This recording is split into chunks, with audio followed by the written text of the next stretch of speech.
द्वितीय अध्याय देवताओं के तेज से देवी का प्रादुर्भाव और महिषासुर की सेना का वध।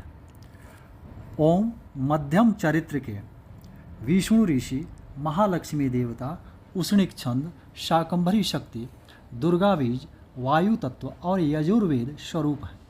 श्री महालक्ष्मी की प्रसन्नता के लिए मध्यम चरित्र के पाठ में इसका विनियोग है। मैं कमल के आसन पर बैठी हुई प्रसन्न मुख वाली महिषासुर मर्दिनी भगवती महालक्ष्मी का भजन करता हूँ, जो अपने हाथों में अक्षमाला, फरसा, गदा, वाण, वज्र, पद्म, धनुष, कुंडिका, दंड, शक्ति, खड्ग, ढाल, शंख, घंटा, मधुपात्र, शूल, पास और चक्र धारण करती है। ऋषि कहते हैं, पूर्व काल में देवताओं और असुरों में पूरे 100 वर्षों तक घोर संग्राम हुआ था। उसमें असुरों का स्वामी महिषासुर था और देवताओं के नायक इंद्र थे। उस युद्ध में देवताओं की सेना महाबली असुरों से परास्त हो गई। संपूर्ण देवताओं को जीतकर महिषासुर इंद्र बन बैठा। तब पराजित देवता प्रजापति ब्रह्मा जी को आगे करके उस स्थान पर गए जहां भगवान शंकर और विष्णु विराजमान थे। देवताओं ने महिषासुर के पराक्रम तथा अपनी पराजय यथावत वृतांत उन दोनों देवेश्वरों से विस्तार पूर्वक कह सुनाया। वे बोले, भगवान महिषासुर सूर्य, इंद्र, अग्नि, वायु, चंद्रमा, यम, वरुण तथा अन्य देवताओं के भी अधिकार छीनकर स्वयं ही सबका अधिष्ठाता बन बैठा है। उस दुरात्मा महिष ने समस्त देवताओं को स्वर्ग से निकाल दिया है। अब वे मनुष्यों की भांति पृथ्वी पर विचरते हैं। दैत्यों की यह सारी करतूत हमने आप लोगों से कह सुनाई। अब हम आपकी शरण में आए हैं, उसके वध का कोई उपाय सोचिए। इस प्रकार देवताओं के वचन सुनकर भगवान विष्णु और शिव ने दैत्यों पर बड़ा क्रोध किया। उनकी भौहें तन गई और मुंह टेढ़ा हो गया। तब अत्यंत कोप में भरे हुए चक्रपाणी श्री विष्णु के मुख से एक महान तेज प्रकट हुआ। इसी प्रकार ब्रह्मा, शंकर तथा इंद्र आदि अन्यान्य देवताओं के शरीर से भी बड़ा भारी तेज निकला। वह सब मिलकर एक हो गया। महान तेज का वह पुंज ज्वल्यमान पर्वत सा जान पड़ा। देवताओं ने देखा, वहाँ उसकी ज्वालाएं संपूर्ण दिशाओं में व्याप्त हो रही थी। संपूर्ण देवताओं के शरीर से प्रकट हुए उस तेज की कहीं तुलना नहीं थी। एकत्रित होने पर वह एक नारी के रूप में परिणत हो गया और अपने प्रकाश में तीनों लोकों में व्याप्त जान पड़ा। भगवान शंकर का जो तेज था, उससे उस देवी का मुख प्रकट हुआ। यमराज के तेज से उसके सिर में बाल निकल आए। श्री विष्णु भगवान के तेज से उसकी भुजाएं उत्पन्न हुई। चंद्रमा के तेज से दोनों स्तनों का और इंद्र के तेज से मध्य भाग यानी कटी प्रदेश का प्रादुर्भाव हुआ। वरुण के तेज से जंघा और पिंडली तथा पृथ्वी के तेज से नितंब भाग प्रकट हुआ। ब्रह्मा के तेज से दोनों चरण और सूर्य के तेज से उसकी अंगुलियां हुई। वसुओं के तेज से हाथों की उंगलियां और कुबेर के तेज से नासिका प्रकट हुई। उस देवी के दांत प्रजापति के तेज से और तीनों नेत्र अग्नि के तेज से प्रकट हुए। उसकी भौहें संध्या के और कान वायु के तेज से उत्पन्न हुए थे। इसी प्रकार अन्यान्य देवताओं के तेज से भी उस कल्याणमयी देवी का आविर्भाव हुआ। तदंतर समस्त देवताओं के तेज पुंज से प्रकट हुई देवी को देखकर महिषासुर के सताए हुए देवता बहुत प्रसन्न हुए। पिनाकधारी भगवान शंकर ने अपने शूल से एक शूल निकालकर उन्हें दिया। फिर भगवान विष्णु ने भी अपने चक्र से चक्र उत्पन्न करके भगवती को अर्पण किया। वरुण ने भी शंख भेंट किया। अग्नि ने उन्हें शक्ति दी और वायु ने धनुष तथा बाण से भरे हुए 2 तरकस प्रदान किए। सहस्र नेत्रों वाले इंद्र ने अपने वज्र से वज्र उत्पन्न करके दिया और ऐरावत हाथी से उतार कर 1 घंटा भी प्रदान किया। यमराज ने कालदंड से दंड, वरुण ने पास, प्रजापति ने स्फटिक की माला तथा ब्रह्मा जी ने कमंडलू भेंट किया। सूर्य ने देवी के समस्त रोमकूपों में अपनी किरणों का तेज भर दिया।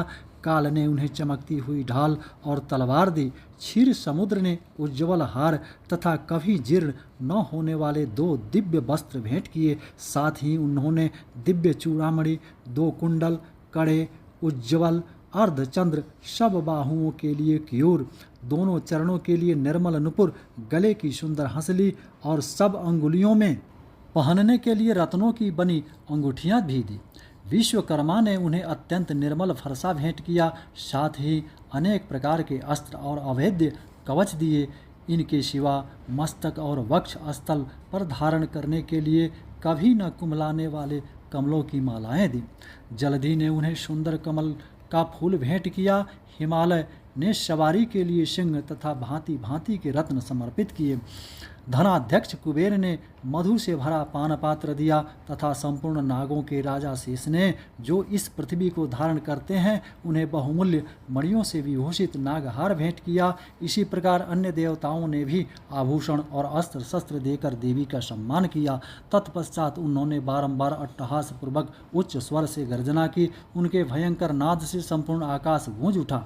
देवी का यह अत्यंत उच्च स्वर से किया हुआ सिंहनाद कहीं समा न सका।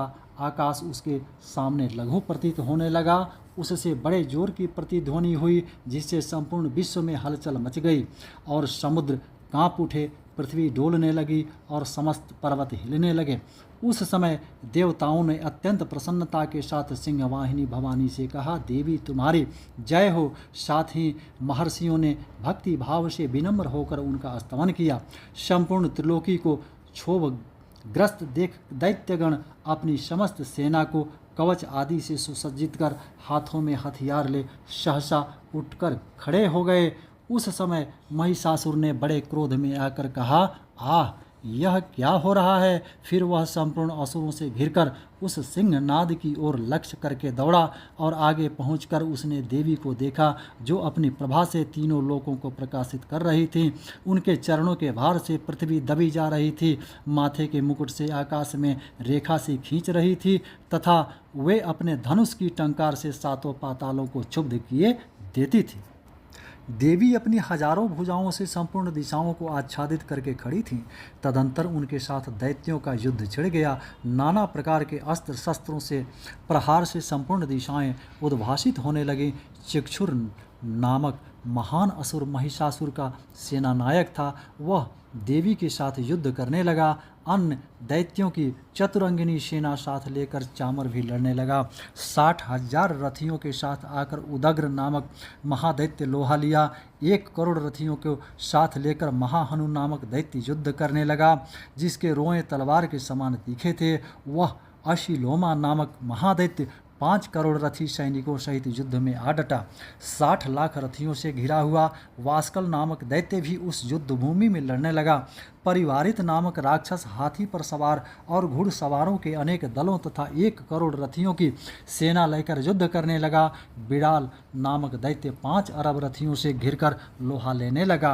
इनके अतिरिक्त और भी हजारों महादैत्य रथ और हाथी घोड़ों की सेना के साथ लेकर वहां देवी के साथ युद्ध करने लगे। स्वयं महिषासुर उस रणभूमि में कोटि कोटि सहस्र रथ, हाथी और घोड़ों की सेना से घिरा हुआ खड़ा था। वे दैत्य देवी के साथ तोमर, भिंदी, पाल, शक्ति, मूसल, खड्ग, परशु और पट्टिस आदि अस्त्र शस्त्रों का प्रहार करते हुए युद्ध कर रहे थे। कुछ दैत्यों ने उन पर शक्ति का प्रहार किया, कुछ लोगों ने पास फेंके तथा कुछ दूसरे दैत्यों ने खड्ग प्रहार करके देवी को मार डालने का उद्योग किया।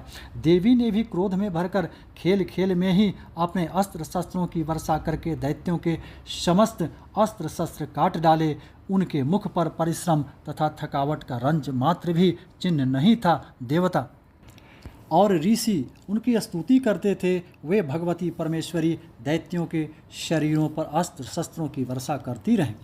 देवी का वाहन सिंह भी क्रोध में भरकर गर्दन के बालों को हिलाता हुआ असुरों की सेना में इस प्रकार विचरने लगा, मानो वनों में दावानल फैल रहा हो। रणभूमि में दैत्यों के साथ युद्ध करती हुई अंबिका देवी ने जीतने निश्वास छोड़े। वे सभी तत्काल सैकड़ों हजारों गणों के रूप में प्रकट हो गए और परशु, भिंदुपाल, खड्ग तथा पट्टिस आदि अस्त्रों द्वारा असुरों का सामना करने लगे।